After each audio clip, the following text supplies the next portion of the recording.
Ever wonder why your stomach makes those embarrassing growling sounds? It's not just because you're hungry.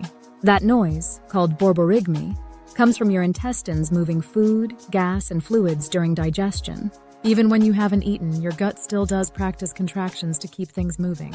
The growl is just louder when your stomach's empty because there's nothing to muffle it. So next time your belly rumbles, blame your body's inner orchestra. Has yours ever roared in a silent room? Tell us in the comments, and don't forget to like, comment, and subscribe for more body science.